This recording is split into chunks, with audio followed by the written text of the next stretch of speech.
Hello, now Jamaica is on a mission to ensure it diversifies its energy sources for generating electricity and all. In fact, just about a decade and a half ago, we were generating more than 90% of the electricity in Jamaica from fossil fuel, chiefly oil, but the government is now on a mission to ensure that more than 50% or just about 50% of electricity will come from renewable sources by the next decade and a half. The government says we are on track to meet that ambitious target, but with only just about 20% of renewable energy generation currently from renewable sources, there's still a long way to go. Now, not to mention the obstacles renewable energy providers still have to face.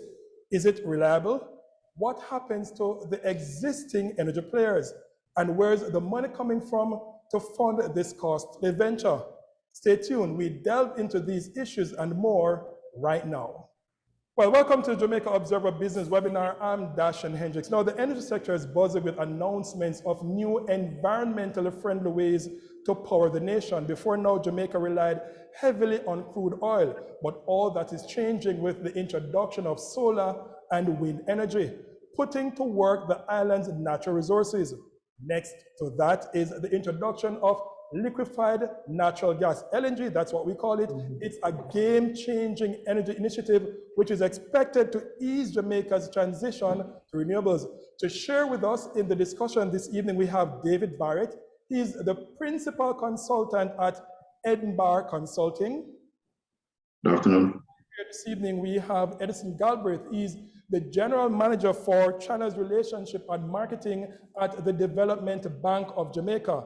Welcome, Edison. We also have Joseph Williams. He's the Senior Vice President of Generation and Special Projects at the Jamaica Public Service Company. And last but not least, we have Mr. Winston Watson. He is the General Manager of Petrojam Limited. You're welcome to join us in the conversation on social media. You can use the hashtag JA-Energy, one word, so that's hashtag JA-Energy, all one word. And you can also follow us on Twitter at Jamaica Observer. Before we head into the discussion, here's an overview of today's topic.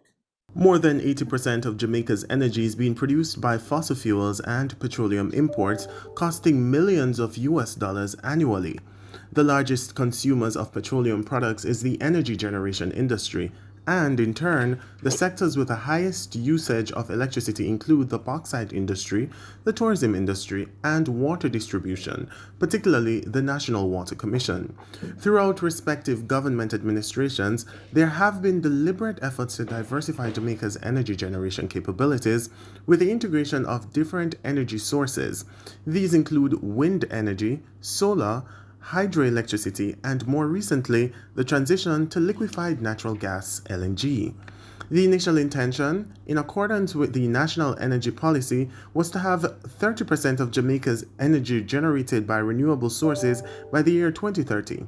However, by 2018, Jamaica was poised to almost surpass that target, such that the Prime Minister announced that the government is pushing to achieve 50% renewables usage by 2030.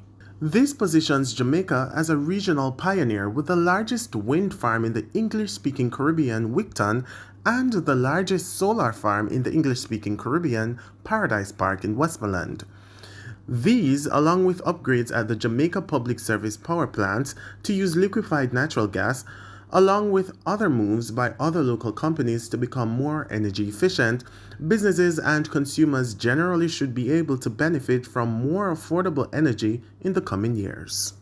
Okay, and welcome, and from that overview. Now we are going to be delving into questions with the panelists this evening, and we want to just start by setting the foundation, and I'll ask Joseph of the JPS to set that foundation regarding energy and where is Jamaica coming from? And where are we now? Joseph, can you just set the stage for us in that? Okay, thank you very much, Vashan.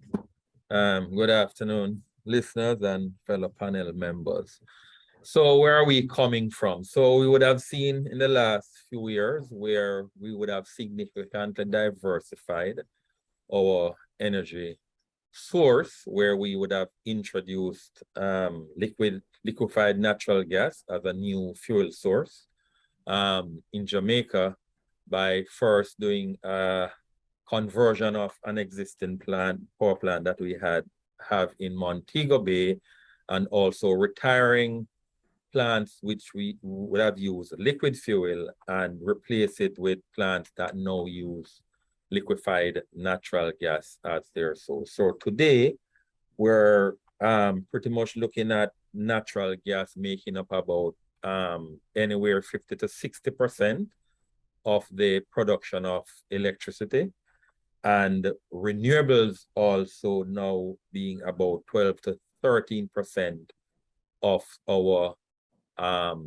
generating share, making up 13% of the generating share in any given period. So that's where we are today. Okay, and but Joseph, as you documented where we are today, I'm going to bring in other panelists, but you mentioned we have about 60% of energy, electricity in this case, being generated from LNG right now.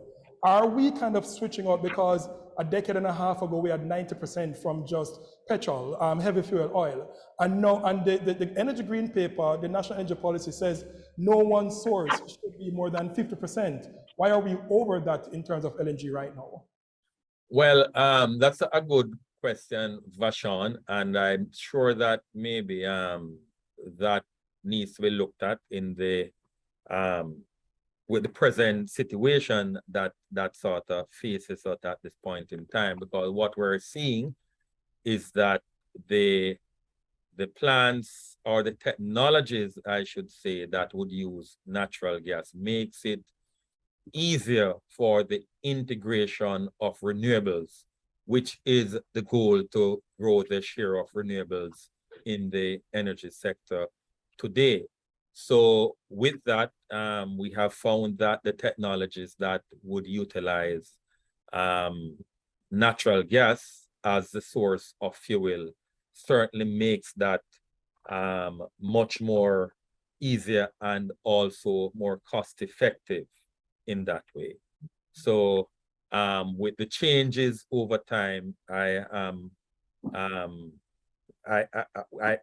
believe that number that any one source of fuel would have been limited to needs to be looked at. Let me also say, though, that the plants that would use natural gas, most of the plants that uses that as the main fuel today, also have liquid fuel as a backup source.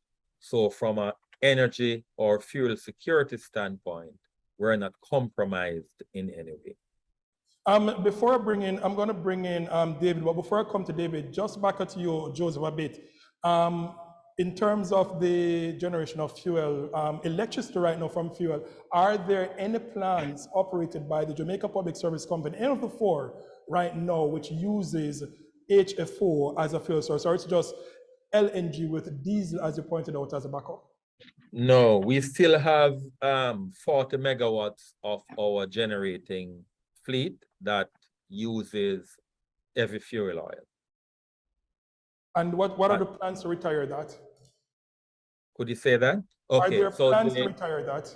Right. So we're working through those plans as we speak, but we're seeing that maybe by about 2026 timeframe, that those plans should be very close to retirement.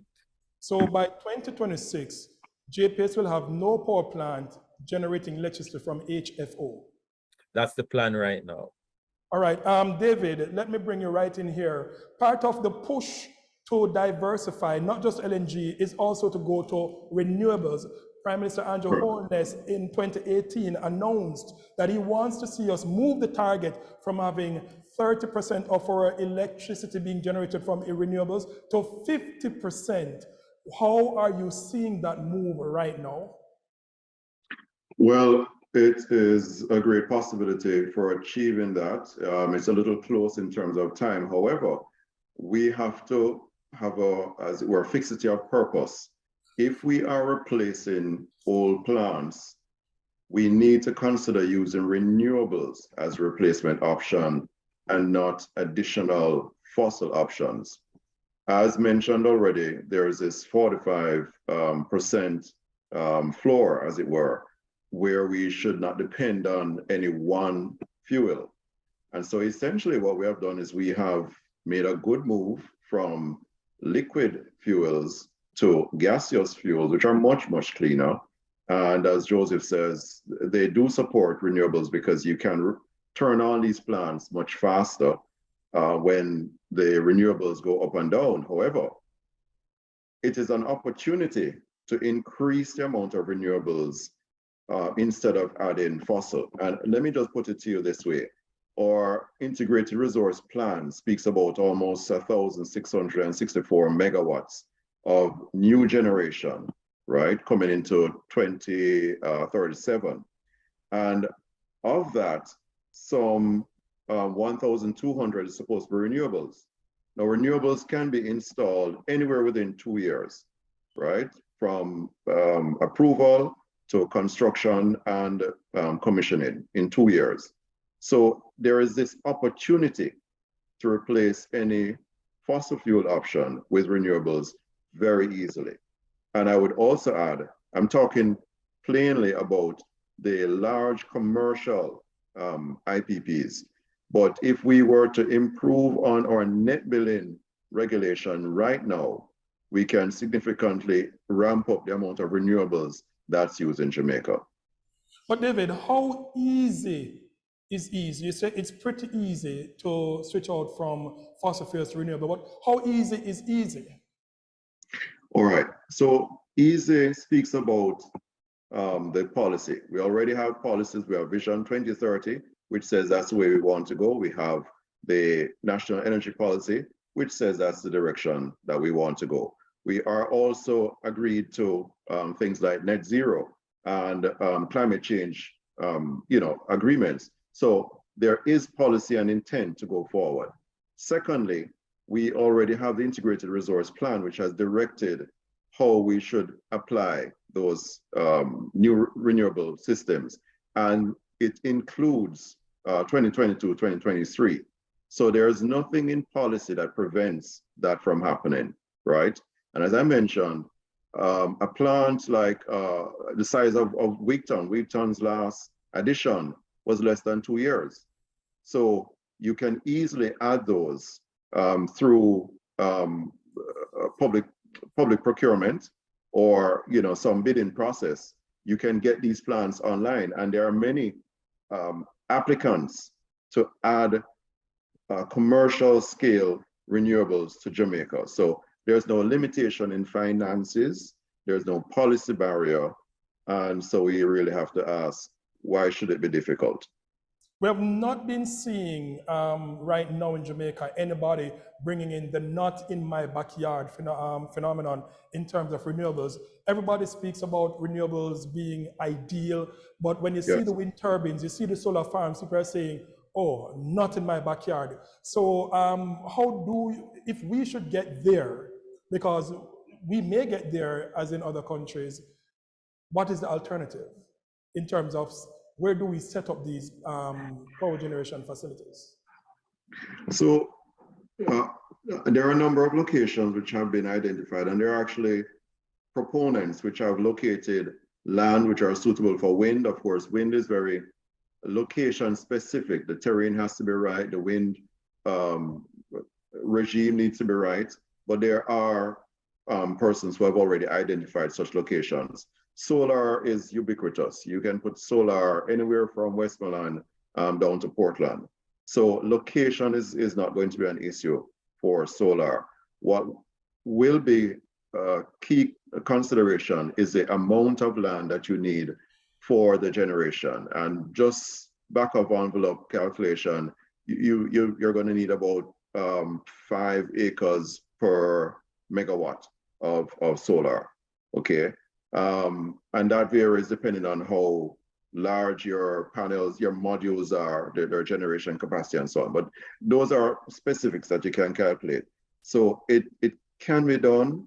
Lands have been identified, but also from the past bidding process, there were locations which were put on the table, bidders which were not successful. So we already have those locations, and we do have a solar map for Jamaica, and we do have a wind map for Jamaica. So locations can be identified.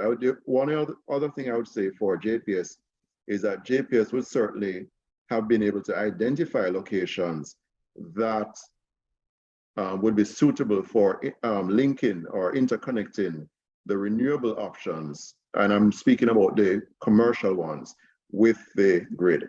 The only other component I think that would be critical is to have storage. And already JPS has proven with its 24.5 megawatt hybrid storage system that it works, it supports the grid and the volatility that renewables brings. And if we were to go to the 1,200 megawatts of renewables, JPS would have to consider perhaps either ramping that up maybe 10 times, because within 10 to 15% maintain stability of the grid, or we would have to be thinking a little bit out of the box and include storage in any future bid process, so that the person who is developing that project would include storage at their site. All right, Winston, let me bring you right here, because some of the push towards renewables are, well, it is going to affect Petrojam if Petrojam remains as it is. We have seen the Zaka report in terms of changing Petrojam, but one of the big things that is happening to Petrojam in terms of not being able to sell the JPS, the HFO right now, because it's taking more LNG. Now, what's the future for Petrojam in terms of looking in on an energy future for Jamaica, seeing what's happening right now? Well, let me start at the beginning. So many years ago, Petrojam actually had conversations with JPSCO with the intention that we were seeing that JPSCO would have been switching to some other fuel, more than likely LNG.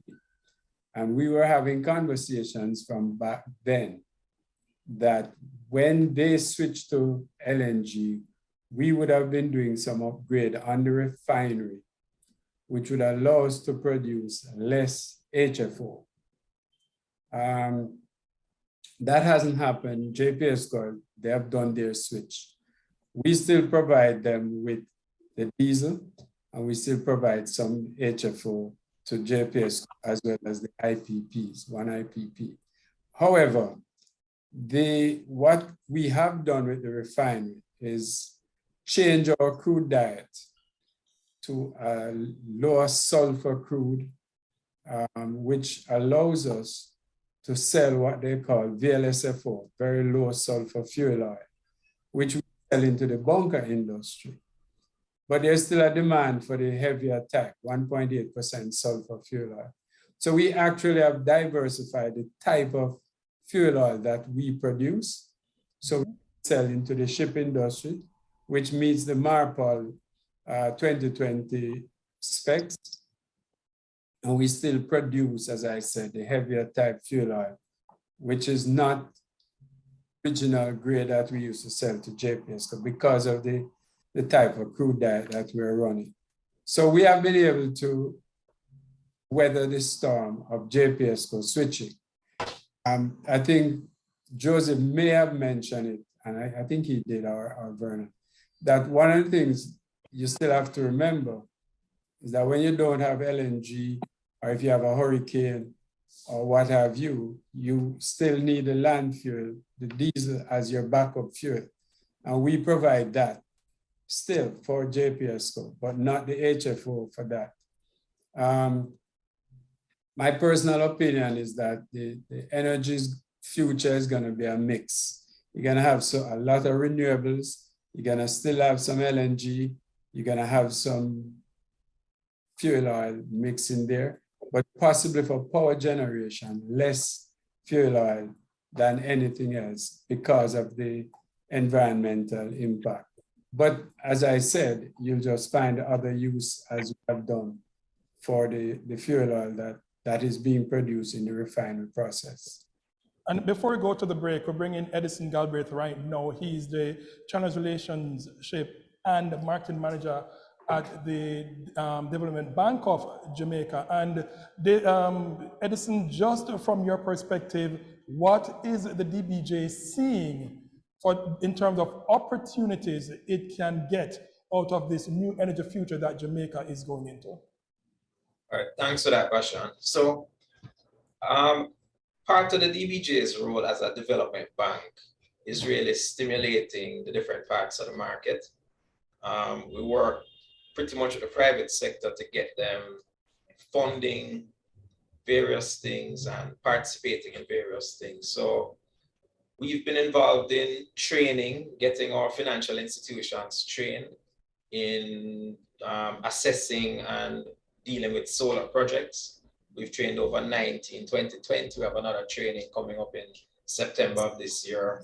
We've been involved in privatization, where DBGA would have handled, for instance, the Wigton privatization, which was broad-based. It got a lot of people, over 30,000 people, into the stock market.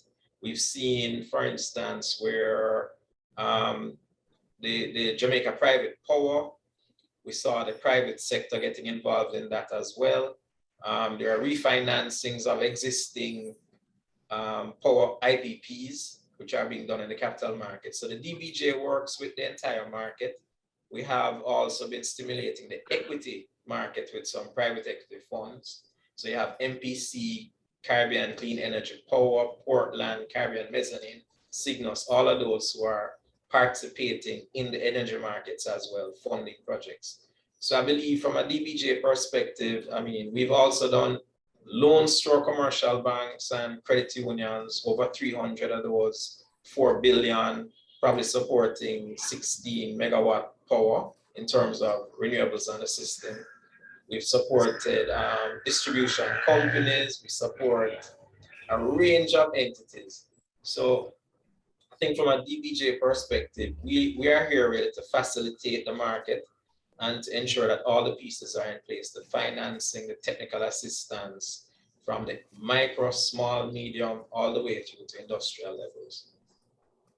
All right, now we will come back with more discussions on the future of energy in Jamaica. We now go for a break.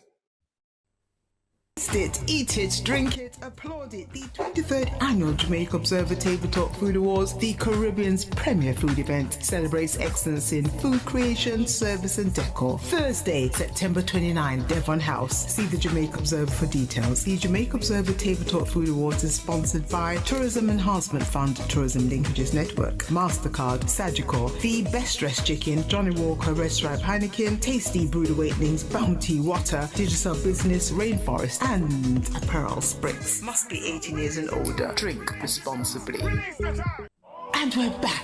Taste it, eat it, drink it, applaud it. The 23rd Annual Jamaica Observer Tabletop Food Awards, the Caribbean's premier food event, celebrates excellence in food creation, service and decor. Thursday, September 29, Devon House. See the Jamaica Observer for details. The Jamaica Observer Tabletop Food Awards is sponsored by Tourism Enhancement Fund, Tourism Linkages Network, MasterCard, Sagicor, The Best Dressed Chicken, Johnny Walker, Red Stripe Heineken, Tasty Brewed Awakenings, Bounty.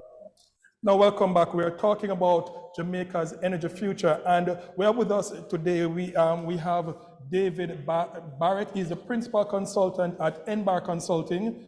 Edison Galbraith is the general manager for Channels Relationship and Marketing at the Development Bank of Jamaica.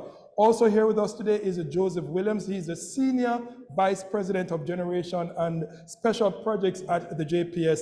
And last but not least is Winston Watson, the General Manager of Jamaica's Soul Refinery, Petrojam. We begin here today with this segment with David Barrett at NBAR Consulting. We've been talking about the future of energy. We've been outlining the technology that's available to us in terms of going in the future of energy, but there are two things we are skirting around while we are changing and looking to a new energy future. It's carbon and costs.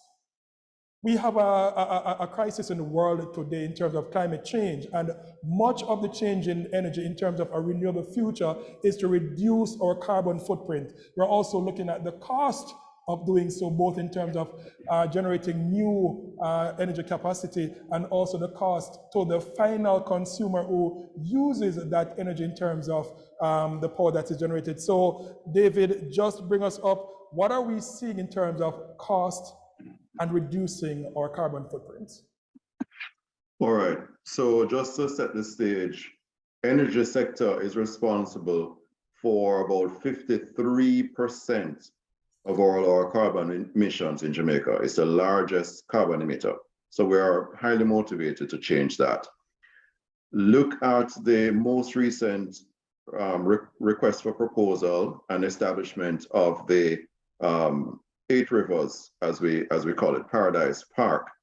That project came in at $8.85, I think, dollars per kilowatt, right? In terms of generation, and Joseph can correct me on this. Cents per kilowatt. Cents per kilowatt. So it actually came in at a price that was cost competitive with the fossil options. So if we're looking at whether renewables are cost competitive, that's been proven over and over and over, right?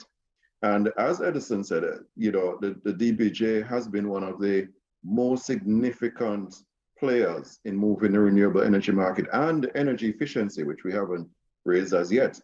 So funding is available at the very local level, DBGA, but internationally, there's finances, 1, because the renewables are cost competitive, 2, because the technology is proven, and 3, because there's additional green financing, which has come on scene, right? You have the Global Climate Fund, and you have many other funding entities that are putting money in to save the world, right? So finances are there, technology is proven, and the opportunities are there. I think we're in a good place to move forward, especially for Jamaica. Joseph, your take on this, because we're in a push for a new energy future. We are pushing in this new energy future, looking at our carbon footprint, but at the same time, we have to ensure that consumers are not disadvantaged. What is the power generator? Well, not a power generator in terms of JPS, but JPS is a power generator as well. But what is the JPS seeing in terms of this?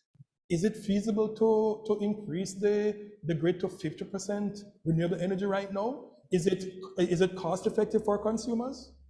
Well, let me say, Dashan, that we all agree that renewables is certainly the future in energy.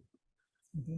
We, however, have to be mindful and certainly not want to sound defensive in any way that there is a right way and a wrong way. This has been proven by countries in Europe where they would have gone ahead on a path to increase their renewables penetration with high targets set, and they would have sort of learned some lessons in that regard that would have either had them miss the target, would have had significant challenges in terms of prices, stability, sustainability of energy supply. So whilst we believe that for a country like Jamaica, which is an island with lots of sun 12 months around, then certainly this is something that we certainly should be looking at. However, if we take the case, and David would have mentioned the matter of replacing the units that are to be retired with renewable. And certainly, yes, that can be done. But let's understand that we also have to be mindful, 1, of the cost, what the consumers, what our customers will pay, and also the ensure that we must have security of supply. It must be reliable and it must be sustainable. So when we have the example that David raised just now, 8 Rivers coming in at 8 cents. But there are times, in order to facilitate taking the energy from those plants, even with battery systems in place, there are fossil-fired units that have to be operating, carrying what we refer to as spinning reserves, that whenever you have the intermittent occurrences, whether on a solar plant or a wind plant, that our customers are not inconvenienced by disruptions in supply. And so that is why how much you put in, how you integrate what you put in into the grid in a safe way. We installed, in response to early challenges we had with renewable projects, 24.5 megawatts of hybrid storage, as David mentioned, which certainly improved the reliability of the supplies from those energy resources. And that's what we have to be mindful of. So yes, there is a way that we can get to 50%, but we have to be mindful to ensure that the customers are not impacted by increased prices or by instability in supply. Let me just jump a bit more on that, because one of the things with renewables, as you have mentioned, is the intermittency of the supply, and to have a backup generating capacity to chip in whenever the renewable energy source goes out. You mentioned the 25 megawatt storage facility that we are putting in place or have right now for renewables. Is it enough so that if the sun doesn't come up or the wind dies in St. Elizabeth, that we can always switch to those in quick time, so that consumers can almost not notice that the renewables went offline and the generating power from maybe fossil or whatever kicked in to compensate for it? Right. So for the just about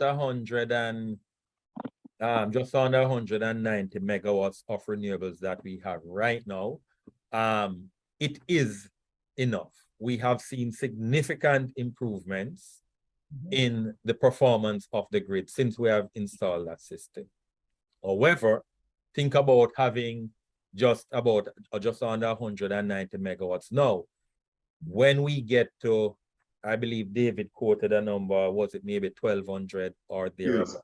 It would require significant increase in storage systems. And that's why I refer to the timing, because we have to consider what's the cost of storage.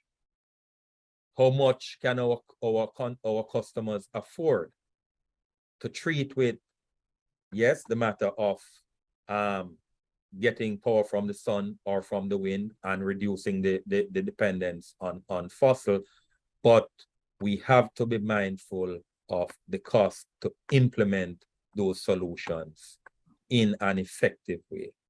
I want to get back to the cost, but let me just move on a little bit before I get back to that for consumers, and bring in Winston Watson right here, because he's a big player in the energy market, not only in the electricity generation segment of the market, but also in the transportation segment of the market, in which his company, Petrojam, is the largest supplier in Jamaica.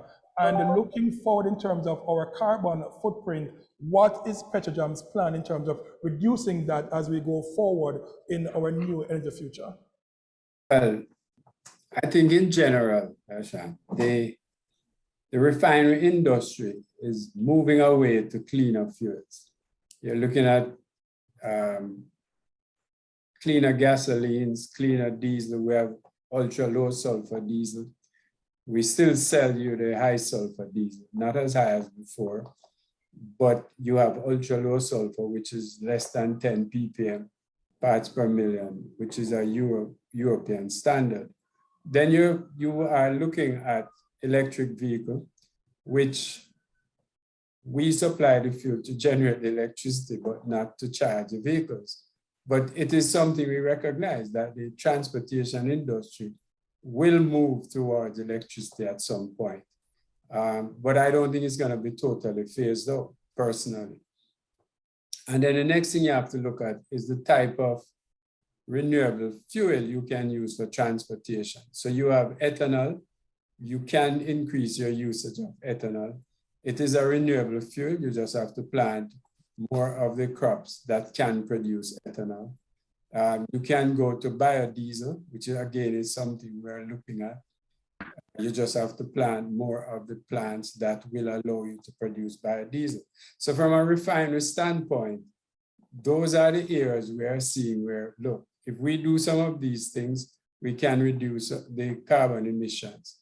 And then in general, we have refineries looking at things like, do they cut back on the amount of HFO that they're producing? Yes, they're doing that. Do they do hydrogen power type system generation, carbon captures, something that's coming? We're not doing carbon capture, but these things are things that we are looking at as a refinery in a general sense. But my opinion, and I think Petrojam sees it that way, that the market is dynamic. It's a little bit of everything, in my opinion. If you think of all the countries that are still exploring and are finding oil, oil is not going to just disappear. Hydrocarbon is not going to disappear like that in the next 5, 10, 15 years. What you're going to end up with is a balance. You're going to have the refineries, you're going to have the Saudi Arabias, you're going to have the United States, you still have the Venezuelas, the Nigeria of this world, Russia, and they are going to be still producing hydrocarbons. And what we have to do as refinery is find a way to integrate ourselves into that mix in the transportation sector. We have already figured out a way, as I said, in the power generation, where we produce less high sulfur HFO. That's one way of reducing your carbon footprint. We're using low sulfur HF fuel oil for the bunkering industry, which is for the shipping industry. We are looking at using renewable fuels, ethanol, biodiesel. So those are the things we're looking into as a refinery. But in a general sense, that's what refineries all over the world are doing. But again, it's going to be a balance. It's not going to be one size fit all. It cannot be. David mentioned it, and Joseph mentioned it. If you think about it, if you put in all these solar panels, for 5 megawatts, you need 20 acres or so.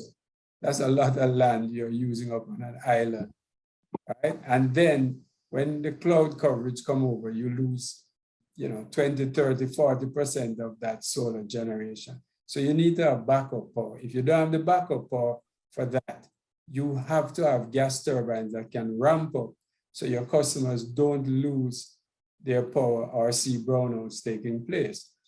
The wind doesn't blow all the time as well, so you have inconsistency there. So at the end of the day, it's a balance. It's not any one fuel that is going to solve our problem. And what we have to do is work together to find the balance that works for Jamaica. And that's just how I view it. All right, we now go to a break, and we're discussing Jamaica's energy future here with us today on the Jamaica Observer Business Webinar. We'll be right back.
were just looking at, before we went to the break a short while ago, we were looking at the cost of going in an energy future towards more renewables, and also in terms of reducing our carbon footprint. And I would like to bring in Edison Galbraith here from the Development Bank of Jamaica.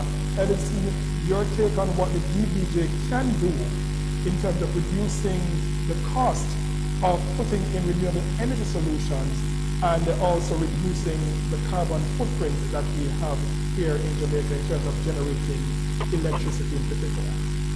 Right. So I think from a development perspective, we're looking at several different pieces coming together.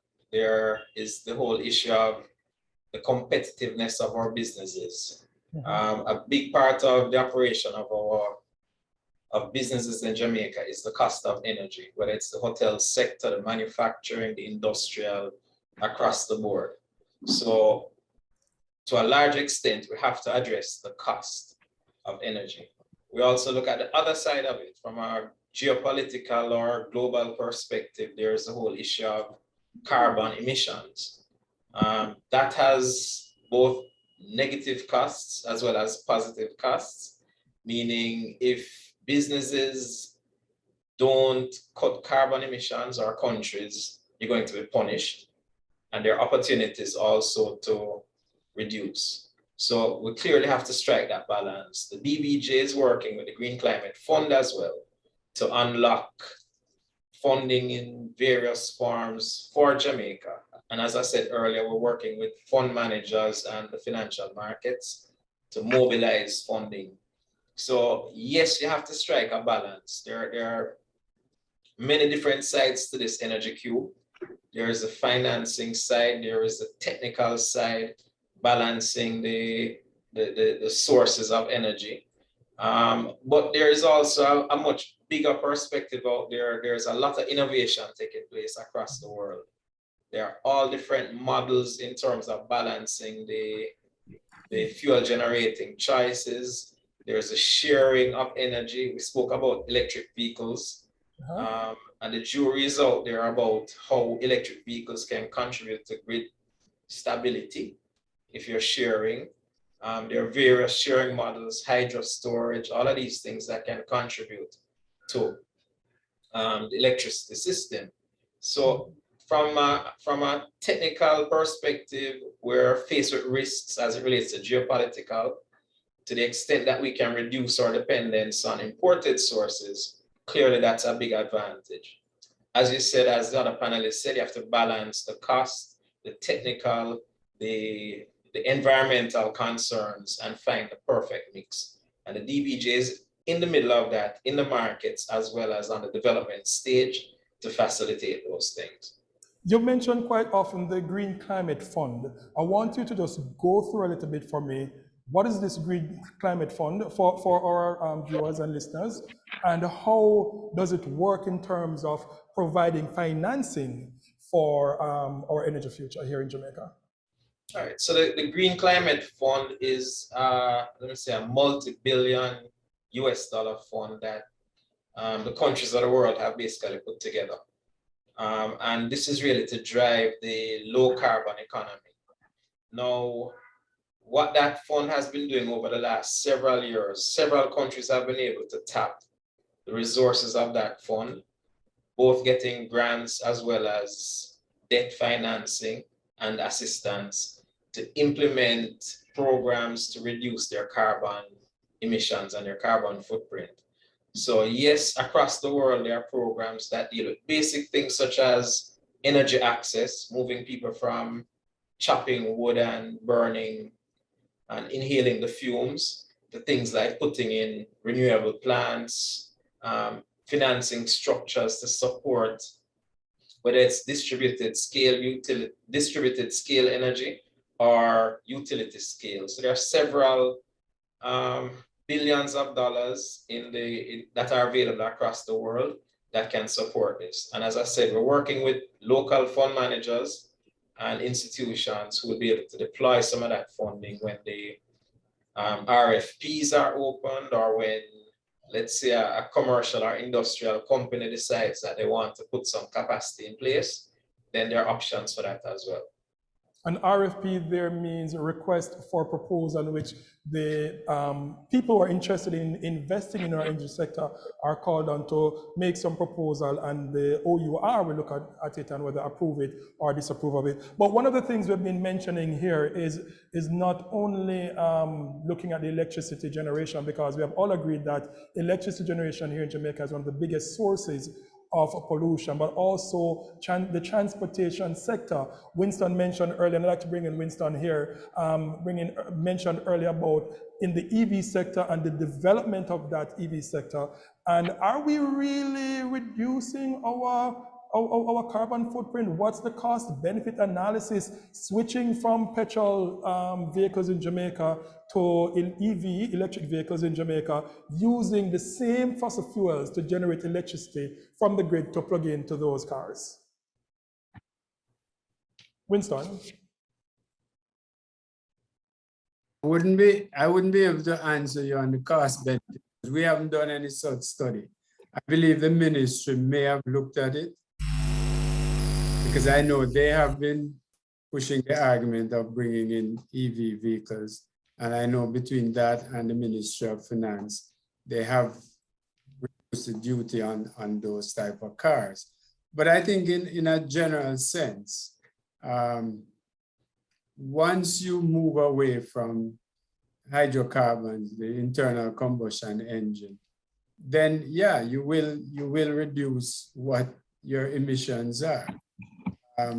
Whether there's a study that has been done to justify that you need 1,000 cars to make the impression of a 1% reduction or what, I'm not aware of that.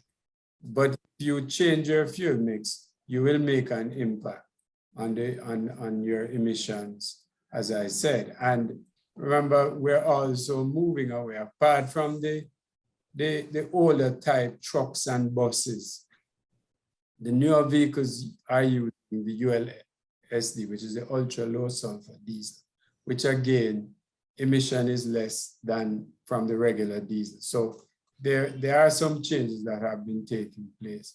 And even the existing fleet now that we have of motor cars that use regular hydrocarbon, internal combustion engine vehicles, they are more efficient as we speak. So you are seeing some changes taking place where that is concerned, I would think.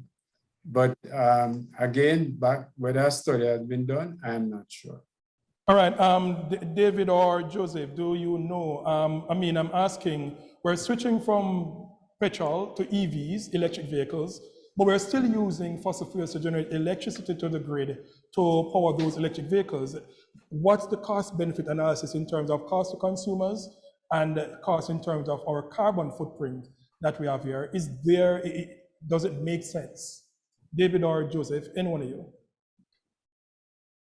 So, maybe I'll start, certainly. So, I believe if, and we're here discussing the future of energy. Mm-hmm. And anyone who don't believe that electric vehicles, more renewables, reducing your carbon footprint will not determine the future of energy, will certainly be fooling ourselves. So electric vehicles certainly is coming, and it's nothing we can stop. The manufacturers have said it. They have sort of set timelines as to when they'll stop producing internal combustion engines, and the government, rightly so, would have been developing their policies and regulations to ensure that that happens in Jamaica. We don't expect that it will just be okay, changing to electric vehicles and using fossil fuels to power them. There will be a combination of persons, solar parking garages, electric vehicles providing power back to the grid at the appropriate time, and all those pieces that will certainly come together. Let us also understand that with that greater electrification, then certainly we will see that having a positive impact on the price of energy overall. And that's certainly something that we would certainly welcome. And that's what we have to prepare for as we discuss the future of energy. It certainly will be more renewables. It certainly will be focus on decarbonization. We have spoken about things like hydrogen fuels, power to gas to power systems. Some fossil will be there, but certainly significantly less. And that's where we see the industry heading towards. That's the direction that we're going. David? Yes, I do want to agree with that. You know, the JPS has a project where it speaks about electric vehicle ecosystem, Yes. which I think is what Joseph speaks about. So from one end, you are generating less emissions from each individual unit, right? But you're also taking that power from the grid. So the grid has to be greener, right? But then also those same vehicles, when they are parked up at night, fully charged, can begin to put power back into the grid, especially in our peaks. We have a peak around somewhere between 6 and 7, going up when everybody gets home. We have another peak somewhere in the day. And cars are parked in the office and they can deliver power back to the grid. So it's a whole network that works. But I also do want to make clear mention that when JPSCO generates, and I'm going to just touch on costs if you will allow me, we have to look at what is called a merit order dispatch. And that is a prioritization of which power plants come online. It's the fossil plants which come online first, right? And that influences the electricity price that we pay, right? Especially the natural gas plants. The second thing is that 49% of your electricity bill is fuel. Yes. Now, can you imagine if you replace that with renewables? As Joseph said, you have a charging port, a car port. That means the solar system sits above where your car parks. You can take that amount out of the generation. The private sector organization of Jamaica, for example, JPSCO itself, those two entities have carport. AC Marriott has a carport system. So they are not using the grid to charge up those vehicles. They're using the sun. So you can clean up the air very quickly, right? And I just want to also mention that in terms of prices, LNG was to deliver a low electricity price. Unfortunately, it did not. And it's not likely because natural gas is going to be the go-to fuel for most countries trying to meet their climate change obligation. So we really have to be looking down the line of renewables. The last thing I'd mention in terms of storage, the stability of the grid is important. But if you think outside the box and link your RFPs, your request for proposals with storage, right? You quickly resolve any capital cost pressure of JPSCO, put it on the developer, and you now have almost a base load type generation. Right. Can I make a point here? If I may throw you, Dashan, just to respond to a point, David, or David, I say you're well informed on the JPSCO system, but just to say, with respect to the merit order, just 2 points I'd want to correct there is that in our merit order system and our dispatch rules, the renewable plans are taken first. As long as the renewables are available, we have to take them first, even at the expense of turning down the fossil-fired plants to be less efficient. Next point I want to make is that the introduction of LNG was to really treat with the diversification of fuel, primarily for stability of prices. What we can say today is that over the period that we have introduced LNG into the system here, if we were to continue burning the ADO that we would have used in the plants that are now using fossil fuel, that we would have been paying much more than we have been paying. So we have benefited not just from the the low carbon footprint of LNG compared to heavy fuel or ADO, but certainly on the matter of price. We certainly are aware that the expectation was that we would have seen significantly lower prices. But that's on. Can I? Let me just make a Winston, point. I'm going to bring you in, but I need to go to a break right now. I'll come back from the break with you, Sure. Winston. But I also want to come back from the break, and we want to talk cost because that is a critical factor. So just put your caps on, and we'll go to a break now. Soon come.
Well, hello and welcome back to the Jamaica Observer's business webinar, and we're discussing here this evening the future of energy here in Jamaica, and we're now at the final segment, and we're just going to jump into the issue of cost of those energy. But before that, I'd promised Mr. Watson that I let him come into to continue a discussion that Joseph was having. Winston?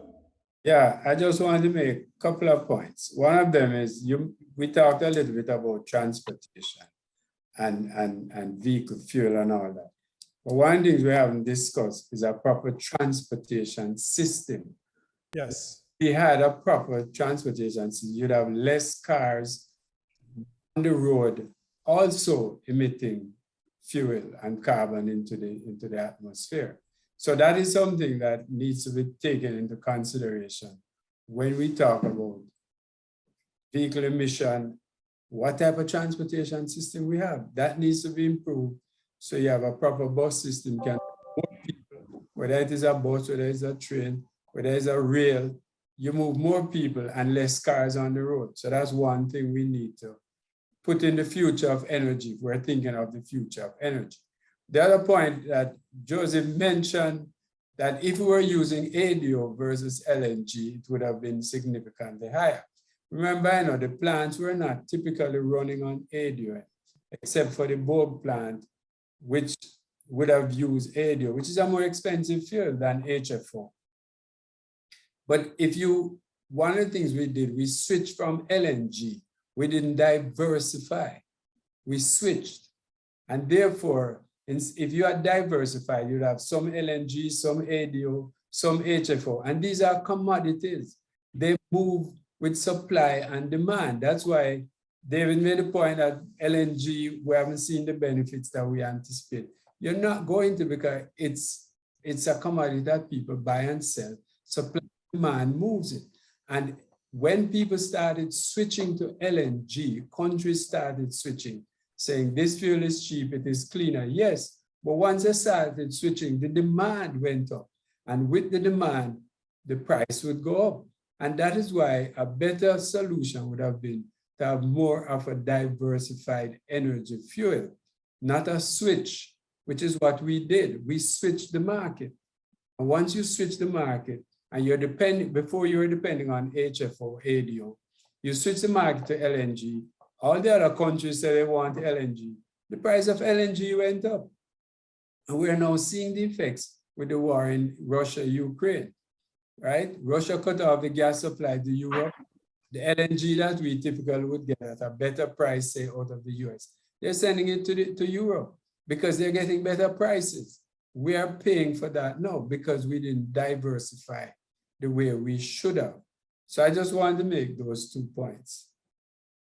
So you're saying we have essentially backed ourselves in a corner because we could have been seeing far cheaper electricity prices right now had we been using HFO vis-a-vis ADO. I didn't use the word cheaper for LNG.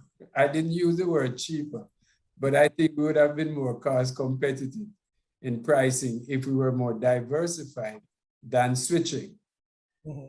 Well, we're talking about cost in this segment of the program, talking about the future of energy here in Jamaica. And one of the biggest factors when we're switching, as has been mentioned by every one of the panelists right here today, is that when we were switching mainly because we wanted to bring down the price of electricity here in Jamaica. And we have seen the prices come down to about 22 cents from 40 odd cents and now up to about 30 odd cents per kilowatt hour. What is happening there? Were we oversold on LNG in terms of the cost implications for consumers? I would say yes, in a way, because I sat in those rooms where the discussions were held about LNG, and it was pointed out more than 8 years ago that we would see an escalation in LNG price. And there are some persons who were confident that we would have good prices, and others that were equally confident that LNG would begin to have a volatile market the way that oil and gas does. Well, we are seeing that volatility now. That is the reality. Joseph, I want to bring you in right here in this part. I know it's not your portfolio at the JPS in terms of looking at the cost, but you look at power generation at JPS, and we, the consumers, were sold, certainly myself as a journalist, reported with glee that energy costs would be coming down because that's what we were told by the policymakers when we switched to LNG. But have we backed ourselves in a corner in terms of LNG, in terms of the contract that we have with New Fortress Energy, in that regardless of the price, we have to take that LNG to generate electricity? So I would say no. And if we go back to what I can recall in terms of the diversification, it was never meant to be a switch. It was about price sustainability. Because coming out of, I believe it's about the 2009 thereabout when we had all those volatility in prices, that was really, I can recall what the diversification strategy was about. Now, if you look at then, and even recently, prior to the instability in Europe right now, you would have seen on a long-term projection that you would have seen where LNG prices were much more stable. In relation to what's happening now in Europe and the high prices, I would say that we're actually now protected by the gas contracts that we have in place, because we're seeing spot market prices for fuel, which is driven by the demand in Europe, multiples of the price we are paying with the contracts that we have now. Yes, the index prices would have moved, but there's a component of the price in the contract that would have had to remain stable despite the turbulence in the market that we're seeing right now. So we're actually protected from spot prices of LNG with the contracts that we have in place right now. But are consumers actually seeing what they were expecting to see, even if the messaging, if consumers interpret the messaging to say, hey, we'll be getting cheaper electricity, are we seeing that? What can be done? Should we look back at the energy policy that we put together more than a decade ago when we went into the switch going forward in our energy future? That's a hard one, Dashan. It's always hard to predict the future. Again, when we look at LNG, we believe it's what some persons refer to as the right bridge fuel to get to lowering your carbon footprint with the integration of more renewables. It provides that flexibility to facilitate the integration of more power from the wind and the sun, and also whilst reducing significantly what we would have seen in terms of the sulfur emissions that we would have had in the HFO and some of the ADO that we would have been burning. Now, to stay here today and look back and say, did we make the right decision then? When you in life, you never have that opportunity. Certainly the policy, I believe, as with any other, would certainly need some revisiting now and to say how we move forward. Let us also be mindful of the fact that with the crisis in Europe now, that the matter of energy security is certainly high on the agenda. When it started, we were having discussions with Winston, maybe on a not daily basis, but quite frequently, as to how are we gonna guarantee that we can keep the lights on to ensure that it wasn't about the type of fuel then, it was about just having fuel here now. So with that said, then certainly discussions even around renewables as part of your energy security certainly will take a different focus at this point in time. And you recall our reassurance that we will always keep you supplied. Definitely. And we did. And you did. And we have not let down our customers, both of you. All right, Winston and Joseph, we want to bring David in right here because we're still talking about the cost of this energy future. To the consumer, the most critical thing is, what do I pay for the electricity that I use? And in terms of that, I know you're well sold on renewable energy, but is it the right choice going down, looking at the limitations of renewable energy, looking at the carbon future that we hope to eke out for ourselves? Is it the right choice to go forward in terms of increasing our renewable energy footprint in Jamaica and increasing the amount of renewable energy on the consumers and the cost they pay? Solar is still perhaps the best option. And I want to, so first of all, a number of changes have happened. The GCT on the lithium-ion battery has gone down. So it now means persons have the opportunity to generate some power during the day when there is sunlight and store it for later, or when their systems are covered by clouds and so on, the battery trips in, it has its own energy management system, right? So that price has come down. The common external tariff has been suspended. So that's another price cut. But right now, a lot of components on solar has gone down. The module prices of what we call the panels, really a module, that those prices have fallen precipitously. That's a positive, it's gone down.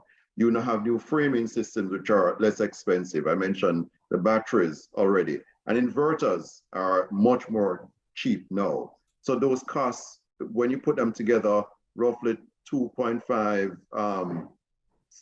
dollars per watt, right, for install, and then you may have some additional cost to that. You also have the net billing program, which allows you to generate some amount of power and earn a little bit from it. It's not a lot, but it helps with the payback of your system. But this one thing I think needs to be ingrained in our going forward. Every development plan and approval must consider generation.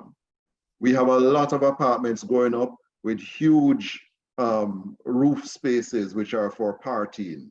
Those spaces could easily be covered by solar, right? Have their batteries in place, and it is much more cost effective to install your solar when you are building than when you are retrofitting. So these are some things which need to be incorporated in lowering the cost. So solar, just on net billing alone, you can pay back for your system in 4 years, 5 years max, right? It is cost effective. Wind is a little bit more difficult in terms of how it is configured, and you don't always have good wind regime. And in the urban area, wind is perhaps not your best option, but solar, anywhere you are in the sun shines. But a lot of people talk about that payback period in terms of for putting a solar panel on your roof. But I want to bring Edison in here in terms of the DBGA's own push to help consumers put those solar panels on their roof to reduce their carbon footprint, to reduce the cost they pay for electricity. But we almost often sell this part of the energy talk as if everybody, if any and everybody put a solar panel on their roof, they'll see benefits and they'll have a repayment within 5 years. Who really will benefit from having solar photovoltaic panels on their roofs? Right, so we've been doing PV photovoltaic systems for the last, I'd say, 10 years. And we've seen everything from schools, retail, commercial, agricultural, poultry farms now have PV systems on them. So across the board, tourism sector, others, BPO facilities, commercial banks, everybody has, a lot of institutions have that. Clearly there's a scale that you must get to before it's feasible for you at this point. But there's another side that we haven't mentioned, and I don't think we'll get to in this, which is efficiency. But the whole point is that, you know, there's a, as David was saying, there's a whole range of technical solutions that are available for commercial, industrial, of varying industries. There are businesses that we've funded that are matching almost 100% their utilization of energy, their consumption of energy to the production based on the time of their operation. So there are so many opportunities there that Jamaica can tap.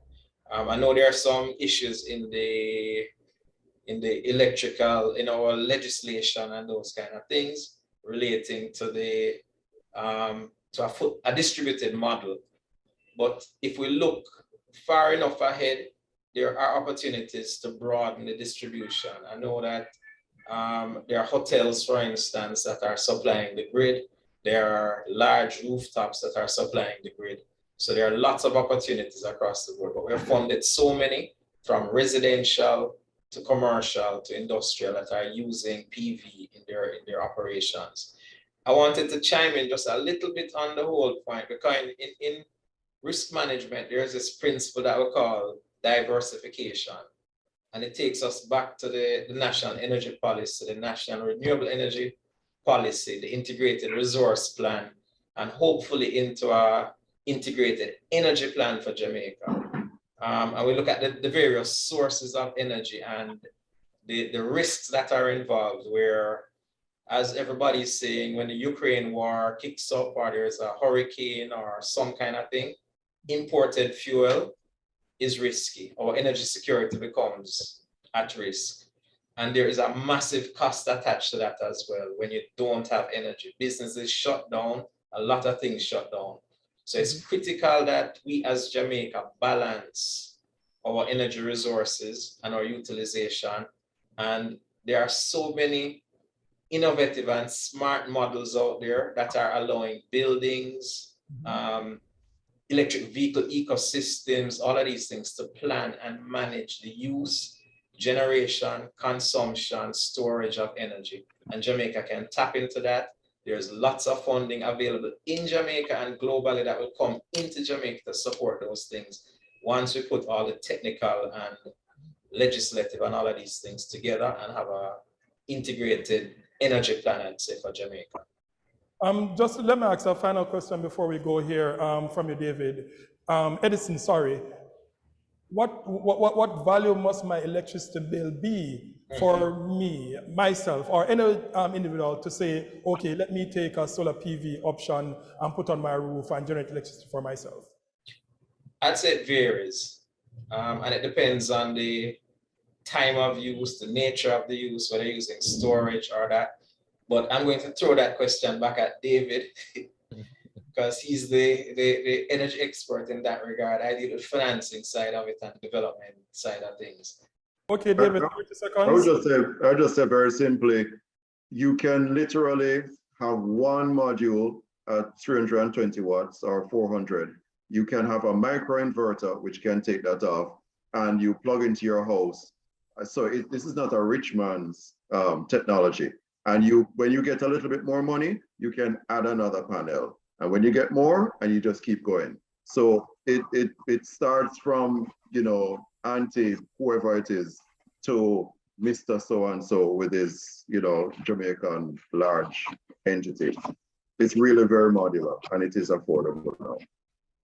All right, well said there, David. So much more that we could unpack in this discussion looking at Jamaica's energy future. But we have to come to an end, and we're coming to an end right now. Now, before we close, I just want to send thank you to Flavor Decor for all occasions for our decoration here on set. You can reach them at 876-995-1121, and that's Flavor Decor. They have a decor for all occasions. You've been watching the Jamaica Observer's business webinar this evening. I'm Dashan Hendricks, and our topic of discussion this evening was the future of energy. Thank you.